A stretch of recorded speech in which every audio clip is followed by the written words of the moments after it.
Je suis originaire de Chicoutimi, au Saguenay, où j'ai grandi et étudié. Donc, j'ai fait un parcours en arts plastiques au Cégep de Chicoutimi et à l'université à l'UQAC, donc en arts visuels. Ensuite, j'ai quitté le Saguenay pour aller étudier en production théâtrale à Saint-Hyacinthe. Ce qui m'a amené ensuite, c'est vraiment mon intérêt pour la fabrication d'objets là, qui m'a amené ensuite à aller étudier à la Maison des métiers d'art à Québec. Puis je suis partie à la Maison des métiers d'art vraiment dans l'intention de fabriquer des objets qui étaient pas nécessairement destinés au monde du théâtre. Donc vraiment plus un intérêt vers la sculpture.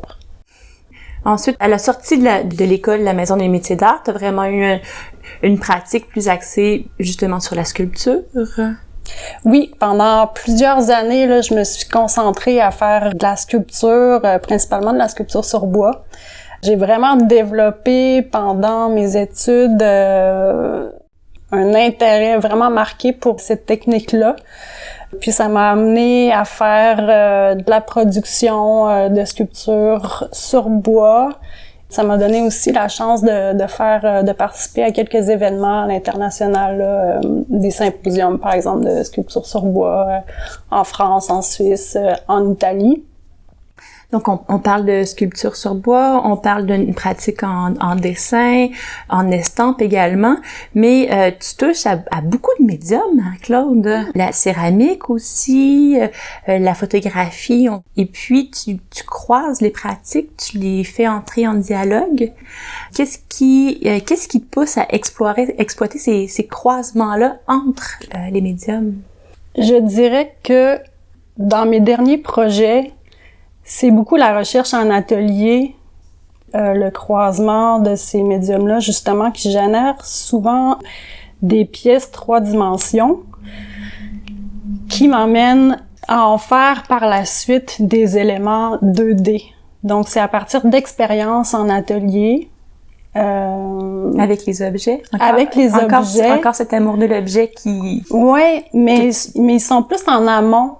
Puis pas nécessairement dans ce qui est présenté par la suite. C'est vraiment comme dans le processus de fabrication puis la recherche en amont, où là, je travaille la matière, je fais des expérimentations. Je pense à un projet en particulier qui s'appelait « Ce ne sont pas des roses », où j'avais travaillé avec des matières combustibles qui étaient recouvertes de multiples couches d'argile, de barbotine. Donc, c'est de l'argile très liquide. Très liquide, ouais. Oui.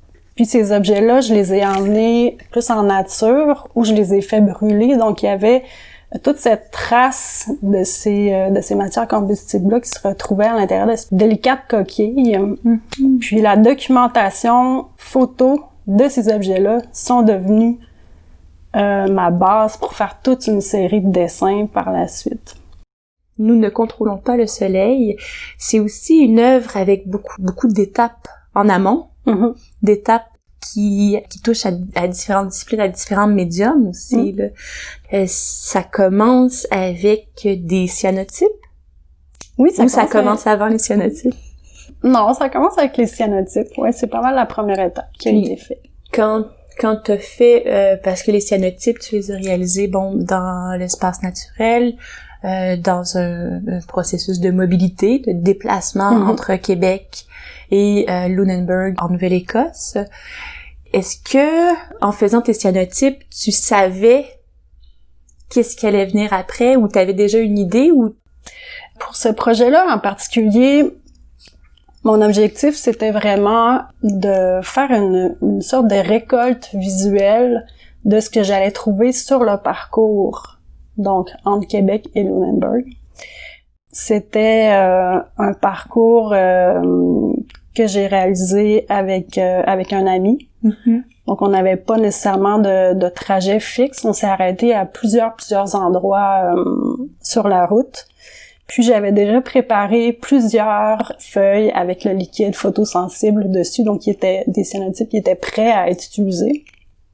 Et de façon vraiment spontanée, à chaque fois qu'on s'arrêtait pour se rafraîchir, pour camper ou autre, je sortais les feuilles qui étaient prêtes, photosensibles, puis là, je me mettais à faire des compositions de façon assez instinctive avec les objets que je trouvais sur place. Donc, ça documente un peu tout ce parcours-là, la façon d'être attentif aussi à l'environnement dans lequel on était à ce moment-là. Il y a cette première phase-là dans la production de l'œuvre, la phase de déplacement, de production de cyanotypes, et ensuite il y a une traduction. Est-ce que tu peux nous expliquer comment se fait cette traduction-là, ce passage des motifs des cyanotypes aux motifs gravés? Ben en fait, à partir de ces cyanotypes-là, j'en ai avec du papier calque. J'ai vraiment retracé tous les réseaux qu'on pouvait trouver à partir de ces papiers calques-là qui me donnaient vraiment une banque de réseaux, une banque d'images. Je suis venue jouer en les superposant, en les juxtaposant comme ça sur une planche de bois qui est devenue ma matrice pour faire les estampes. Donc, c'est vraiment une espèce d'accumulation, là. Il y a quelque chose quasiment du palimpseste, là, d'accumuler les éléments un par-dessus les autres. Oui, il y a beaucoup d'accumulation. En même temps, sont aussi retravaillés. Donc, il y a aussi des éléments que j'ai décidé d'enlever tout simplement.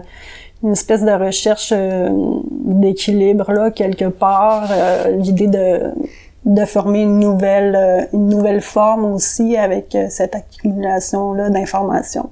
Donc, on passe de quelque chose de représentatif à quelque chose qui devient purement formel. Oui, il y a quand même... Parce qu'on parle de réseau, on parle de composition, donc c'est vraiment une approche qui devient vraiment entièrement axée sur la ligne, les formes, les textures, les matières, les couleurs.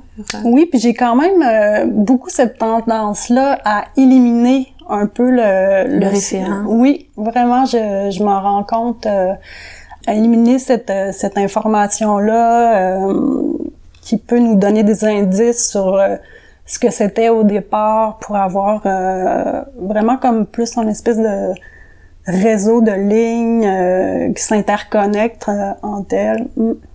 Et ensuite, c'est l'étape de l'impression. Ouais. Ici, on retrouve toujours la même matrice qui est répétée. Exactement. Les impressions qui sont imbriquées les unes dans les autres. Et là, les réseaux dont tu parles viennent s'interconnecter. Et les accidents aussi arrivent. J'aime parler d'accidents. Les accidents, c'est quand les impressions sont pas parfaites. Et c'est le cas pour ce projet-là. Oui. Donc, tu y allais vraiment de manière volontaire. T'essayais que ça soit pas parfait.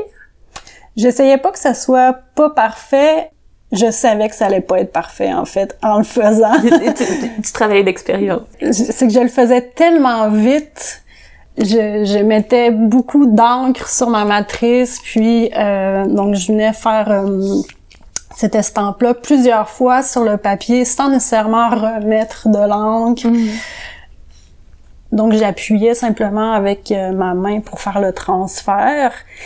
Et sur chaque estampe, il y a des catégories de couleurs qui ont été déjà présélectionnés au départ, puis je viens retracer les espaces libres au crayon de couleur.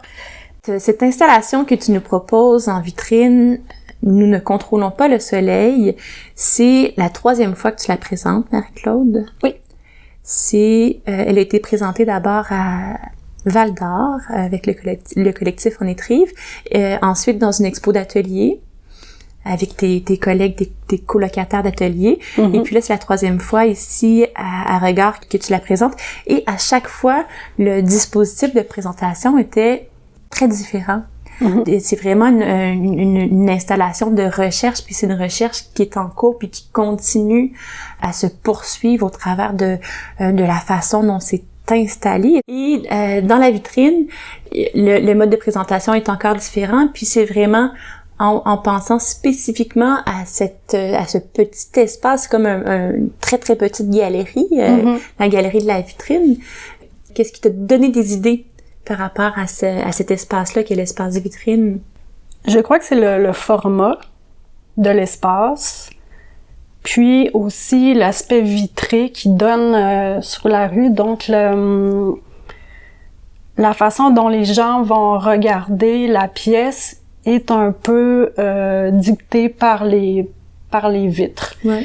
Donc ça fait déjà comme une contrainte de départ. Ce qui m'intéressait aussi par cet espace de vitrine-là, c'était de placer toutes ces pièces ensemble dans un espace coloré. Donc, par la suite, c'est vraiment en jouant avec l'espace là sur place ici, en prenant des mesures, en essayant de vraiment, en étant dans l'espace que j'ai décidé de comment les pièces allaient être disposées. Ouais, donc une espèce de rideau qui vient se déposer au sol. C'est intéressant parce qu'il y a vraiment un rapport très immersif dans l'expérience du spectateur, même si les gens se retrouvent de l'autre côté, sur le trottoir, à l'extérieur de la vitrine.